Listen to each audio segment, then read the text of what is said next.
എന്തുകൊണ്ട് മനസ്സിലാക്കുന്നില്ല? നിങ്ങളുടെ അടുത്ത് തീവ്രവാദത്തിന്റെ പേരും പറഞ്ഞ് മുസ്ലിങ്ങൾ വന്നാൽ അവരോട് ചോദിക്കേണ്ട ചോദ്യമാണിത്. ഈ രാജ്യം മതത്തിന്റെ പേരിൽ വിഭജിക്കപ്പെട്ടിട്ടും ഈ രാഷ്ട്രത്തിലെ ഭരണഘടന ഹിന്ദുക്കൾക്ക് അനുവദിച്ച എല്ലാ അവകാശങ്ങളും നമുക്ക് അനുവദിച്ചു തന്നിട്ടില്ലേ? ജോലിയിലെ റിസർവേഷൻ, നമ്മുടെ സ്ഥാപനങ്ങൾ നടത്താം, വിദ്യാഭ്യാസ സ്ഥാപനങ്ങൾ നടത്താം. എന്തിനേറെ അറബി പഠിപ്പിക്കാനുള്ള സംവിധാനങ്ങൾ ഇവിടുത്തെ പല കോളേജുകളിലുമില്ലേ? പ്രശ്നങ്ങളുണ്ട്, ഇല്ല എന്ന് ഞാൻ പറയില്ല. ബാബറി മസ്ജിദ് തകർക്കപ്പെട്ടു, മുസ്ലിങ്ങൾക്ക് വിഷമമുണ്ട്. ഗുജറാത്തിൽ 2000-ഓളം നിരപരാധികളായ മുസ്ലിങ്ങൾ ക്രൂരമായി വധിക്കപ്പെട്ട് മുസ്ലിങ്ങൾക്ക് വിഷമമുണ്ട്. പക്ഷേ ആ പേരും പറഞ്ഞ് നിങ്ങളുടെ അടുത്ത് മുസ്ലിം തീവ്രവാദികൾ വന്നാൽ അവരോട് തിരിച്ചെന്ന് പറയണം. ഒരു ബാബറി മസ്ജിദ് തകർക്കപ്പെട്ടപ്പോൾ, അല്ലെങ്കിൽ ഇവിടെ കുറച്ച് മുസ്ലിം പള്ളികൾ ആ സമയത്ത് തകർക്കപ്പെട്ടപ്പോൾ മുസ്ലിങ്ങളുടെ നൊമ്പരങ്ങൾ ഇന്ത്യൻ പാർലമെന്റിലും ഇവിടുത്തെ വ്യത്യസ്ത നിയമസഭകളിലെ അസംബ്ലി മന്ദിരങ്ങളിലും പ്രതിഫലിപ്പിക്കപ്പെട്ടത് വിരലിലെണ്ണാവുന്ന മുസ്ലിം MP-മാരുടെയും MLA-മാരുടെയും നാവുകളിലൂടെയല്ല, മറിച്ച് മഹാഭൂരിപക്ഷം വരുന്ന നല്ലവരായ ഹിന്ദു MP-മാരുടെയും MLA-മാരുടെയും നാവുകളിലൂടെയാണ്. ഗുജറാത്തിൽ 2000-ഓളം മുസ്ലിങ്ങൾ ക്രൂരമായി വധിക്കപ്പെട്ടപ്പോഴും നമ്മുടെ നൊമ്പരങ്ങൾ ഇവിടെയെല്ലാം പ്രതിഫലിപ്പിക്കപ്പെട്ടത് മഹാഭൂരിപക്ഷം വരുന്ന നല്ലവരായ മുസ്ലിം ഹിന്ദു MP-മാരുടെയും MLA-മാരുടെയും നാവുകളിലൂടെയാണ്. നല്ല ഹൈന്ദവ പത്രപ്രവർത്തകർ തന്നെയാണ് ഇതിനെതിരായിട്ട് ഇത്തരത്തിലുള്ള ഭീകര തീവ്രവാദ പ്രസ്ഥാനങ്ങൾക്കും പ്രവർത്തകർക്കുമെതിരെ ശബ്ദിച്ചത്. നാം മറന്നു പോകരുത്. ഒടുവിൽ അതിനെ പിന്തുണച്ച ഭരണകൂടത്തെ പോലും ജനാധിപത്യ സമ്പ്രദായത്തിലൂടെ മാറ്റുവാൻ സാധിച്ചില്ലേ? നമുക്കിത് മറക്കുവാൻ കഴിയുമോ? ഈ തീവ്രവാദവും ഭീകര പ്രവർത്തനങ്ങളുമായിട്ട് വരുന്ന ആളുകളോട് നിങ്ങൾ ചോദിക്കേണ്ട മറ്റൊരു ചോദ്യമുണ്ട്. കുറച്ച് 3-4 വർഷങ്ങൾക്ക് മുൻപ് കാശ്മീരിൽ ഒരു ഭൂമികുലുക്കമുണ്ടായി. 10,000-കണക്കിന് ആളുകളാണ് മരിച്ചത്. 10,000-കണക്കിന് ആളുകൾക്ക് വീട് നഷ്ടപ്പെട്ട് കടുത്ത മഞ്ഞിൽ ജീവൻ മരണ പോരാട്ടം നടത്തുന്ന സന്ദർഭത്തിൽ ഇന്ത്യയിലെയും പാകിസ്ഥാനിലെയും ഗവൺമെന്റുകൾ യോജിച്ചുകൊണ്ട് അവിടെ അവരുടെ കണ്ണുനീരൊപ്പുവാനുള്ള ശ്രമത്തിന്റെ ഇടയിലാണല്ലോ ചില ആളുകൾ ഡൽഹിയിൽ ബോംബ് വെച്ചത്. അതോടുകൂടി ഈ പ്രവർത്തനങ്ങളിൽ നിന്ന് ഗവൺമെന്റുകളുടെ ശ്രദ്ധ മാറി ഭീകരന്മാരെ നേരിടുന്ന ആ പ്രവർത്തനങ്ങളിൽ ഏർപ്പെട്ടു. ഇവരെന്ത് ജിഹാദികളാണെന്നാണ് പറയുന്നത്? ഒരു ബ്ലാങ്കറ്റ് ആ പാവപ്പെട്ട ആ മുസ്ലിങ്ങൾക്ക് കൊണ്ടുപോയി കൊടുക്കുക എന്നതായിരുന്നു ജിഹാദ്. ഇവരൊന്നും ജിഹാദികളല്ല. നിങ്ങൾക്കറിയോ, സെപ്റ്റംബർ 11 മുസ്ലിങ്ങൾക്ക് വരുത്തിവെച്ച നഷ്ടം നിങ്ങൾ മനസ്സിലാക്കണം.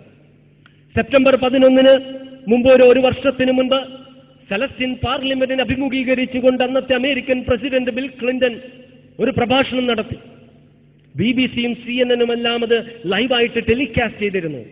ബിൽ ക്ലിന്റൺ പറഞ്ഞു, America can never be against Islam, even if America wants, because Islam is the fastest growing religion in America.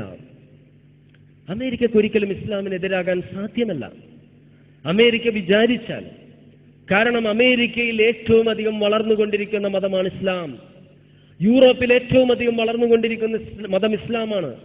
ആഗോളടിസ്ഥാനത്തിൽ ഏറ്റവും അധികം വളർന്നുകൊണ്ടിരിക്കുന്ന മതം ഇസ്ലാമാണ്. ഇതിനുശേഷം സെപ്റ്റംബർ 11 ശേഷം ഒരുപാട് പ്രഭാഷണങ്ങൾ നാം കേട്ടില്ലേ?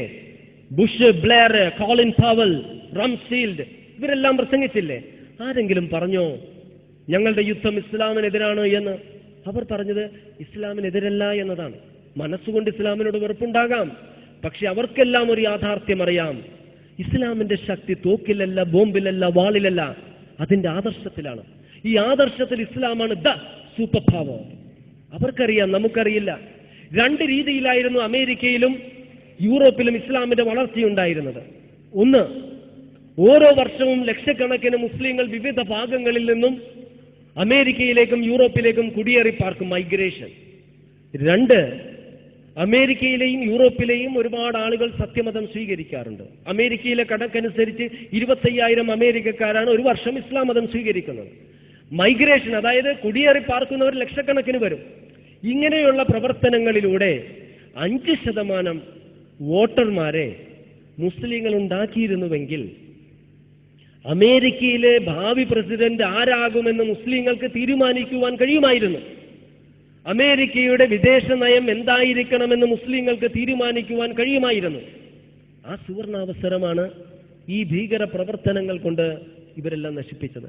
ഓരോ പ്രദേശത്തെയും ഭീകര പ്രവർത്തനങ്ങൾ നടത്തുന്ന അല്ലെങ്കിൽ തീവ്രവാദ പ്രസ്ഥാനങ്ങളുണ്ടല്ലോ, ഭൂരിപക്ഷത്തിന്റെ തീവ്രവാദ പ്രസ്ഥാനമാണെങ്കിലും ന്യൂനപക്ഷത്തിന്റെ തീവ്രവാദ പ്രസ്ഥാനമാണെങ്കിലും അവർ പരസ്പരം സഹകരിക്കും, പരസ്പരം സഹായിക്കും.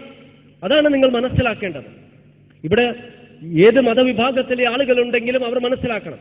ഉദാഹരണത്തിന്, ഒരു മുസ്ലിം തീവ്രവാദ സംഘടനയിൽപ്പെട്ട ഒരാൾ ഒരു ഭൂരിപക്ഷ മതവിഭാഗത്തിലെ ഒരാളെ വധിച്ചാൽ സ്വാഭാവികമായിട്ടും അവിടെയുള്ള ഭൂരിപക്ഷ മതവിഭാഗത്തിലെ ആളുകൾ ആ ഭൂരിപക്ഷ മതവിഭാഗത്തിൽ തീവ്രത വളർത്തുന്ന പ്രസ്ഥാനവുമായി സഹകരിക്കും.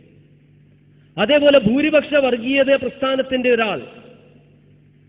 ആളുകൾ വന്നിട്ടൊരു മുസ്ലിമിനെ വധിച്ചാൽ മുസ്ലിങ്ങൾക്കിടയിൽ ഞങ്ങൾക്ക് വളരെ അപകടമാണ്, അതുകൊണ്ട് ഇത്തരത്തിലുള്ള പ്രസ്ഥാനക്കാരെ സഹായിക്കാമെന്ന് മുസ്ലിങ്ങളും കരുതും. അപ്പോൾ ഇവർ പരസ്പരം ഭൂരിപക്ഷ തീവ്രവാദം പറയുന്ന പ്രസ്ഥാനക്കാരും ന്യൂനപക്ഷ തീവ്രവാദം പറയുന്ന പ്രസ്ഥാനക്കാരും പരസ്പരം പോരടിക്കുന്നുണ്ടെങ്കിലും അവർ പരസ്പരം സഹായിക്കുകയാണ്. നാം വിഡ്ഢികളാവുകയാണ്. അത് നാം മനസ്സിലാക്കുക.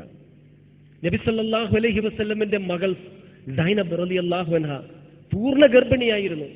ഒട്ടകത്തിലേക്ക് കയറുവാൻ പോകുമ്പോൾ ഹബ്റാർ എന്നൊരു വ്യക്തി തള്ളിയിട്ടു. അത് കാരണമായിട്ട് പിന്നീട് രോഗം ബാധിച്ചു മരിച്ചു. വർഷങ്ങൾ കഴിഞ്ഞു. നബി സല്ലല്ലാഹു അലൈഹി വസല്ലം മക്കയിലെ കിരീടം വെക്കാത്ത ചക്രവർത്തി എന്ന നിലയിൽ, അന്നത്തെ ഏറ്റവും പ്രബലമായ സൈന്യത്തിലെ സേനാ നായകൻ എന്ന നിലയിൽ നിൽക്കുമ്പോൾ അതായി ഹബ്റാർ എന്ന വ്യക്തി തടവുകാരനായി പിടിക്കപ്പെട്ട് നബി സല്ലല്ലാഹു അലൈഹി വസല്ലമിന്റെ മുൻപിൽ ഹാജരാക്കപ്പെടുന്നു. അയാൾ പ്രവാചകനോട് മാപ്പ് ചോദിച്ചു. നബി സല്ലല്ലാഹു അലൈഹി വസല്ലം ആ മുഖത്തേക്ക് നോക്കിയപ്പോൾ ഒരുപാട് ചിന്തകൾ ആ മനസ്സിലൂടെ കടന്നുപോയിരിക്കാം. തൻ്റെ പൊന്നുമകൾ സൈനബ് ഒരു കുഞ്ഞായിരുന്നപ്പോൾ പ്രവാചകൻ എടുത്തുകൊണ്ട് നടന്നത്, ഒരു കുട്ടിയായിരുന്നപ്പോൾ ഓടിക്കളിച്ചത്, അങ്ങനെ വളർന്നു വന്ന ആ വിവാഹം കഴിപ്പിച്ചു കൊടുത്തത്, അങ്ങനെ ഗർഭിണിയായ മകൾ മരിച്ചു കിടക്കുന്ന ആ ചിത്രങ്ങളെല്ലാം പ്രവാചകന്റെ മനസ്സിലൂടെ കടന്നുപോയിരിക്കാം. ഒരു പിതാവിന് മാപ്പ് കൊടുക്കുവാൻ സാധിക്കില്ല. എന്നിട്ടും നബി സല്ലല്ലാഹു അലൈഹി വസല്ലം അയാൾക്ക് മാപ്പ് നൽകി. ആ മാതൃകയാണ് മുസ്ലിങ്ങളായ നാം പിന്തുടരേണ്ടത്, ഏതെങ്കിലും തീവ്രവാദികളുടെ മാതൃകയല്ല. ഒരിക്കൽ തമാമ എന്നൊരു വ്യക്തി പ്രവാചകനെ വധിക്കാനായിട്ട് കച്ചകെട്ടി നടന്ന തമാമ ഒരു തടവുകാരനായി പിടിക്കപ്പെട്ട് പ്രവാചകന്റെ മുൻപിൽ വന്നപ്പോൾ പ്രവാചകനോട് പറഞ്ഞു, മുഹമ്മദേ, എന്നോട് മാന്യമായി പെരുമാറിയാൽ ഞാൻ നിന്നെ വെറുക്കില്ല, അല്ലെങ്കിൽ ഞാൻ നിന്നെ വെറുക്കും. പ്രവാചകനൊന്നും പറഞ്ഞില്ല. തടവുകാരനാണ് ഈ പറഞ്ഞത്. വീണ്ടും ഹാജരാക്കപ്പെട്ടു. പ്രവാചകനൊന്നും പറഞ്ഞില്ല. മൂന്നാമത്തെ ദിവസം ഹാജരാക്കപ്പെട്ടപ്പോൾ പ്രവാചകൻ പറഞ്ഞു, തമാമ, നിനക്ക് പോകാം. അയാൾ നബി സല്ലല്ലാഹു അലൈഹി വസല്ലമിന്റെ മുഖത്ത് നോക്കി. എന്നിട്ട് പോയി കുളിച്ച് ശുദ്ധമായി വന്നിട്ട് പ്രവാചകനോട് പറഞ്ഞു, ഇന്നലെ വരെ ഞാൻ ഏറ്റവും അധികം വെറുത്തിരുന്നത് താങ്കളെയായിരുന്നു, എന്നാൽ ഇന്ന് ഏറ്റവും അധികം സ്നേഹിക്കുന്നത് താങ്കളെയാണ്. ഇന്നലെ വരെ ഞാൻ ഏറ്റവും അധികം വെറുത്തിരുന്നത് ഇസ്ലാമിനെയാണ്. ഇന്ന് ഞാൻ ഏറ്റവും അധികം സ്നേഹിക്കുന്ന ഒരൊറ്റ വിശ്വാസമേ ഉള്ളൂ, അത് ഇസ്ലാമാണ്. ഇന്നലെ വരെ ഞാൻ ഏറ്റവും അധികം വെറുത്തിരുന്നത് ഈ രാജ്യത്തെയാണ്. ഇന്ന് ഞാൻ ഏറ്റവും അധികം സ്നേഹിക്കുന്നത് ഈ രാജ്യത്തെയാണ്. ഈ ഒരു മനോഭാവം മുസ്ലിങ്ങൾക്കുണ്ടാകണം. ഞാൻ ഒരു വിഷയം കൂടി പറഞ്ഞുകൊണ്ട്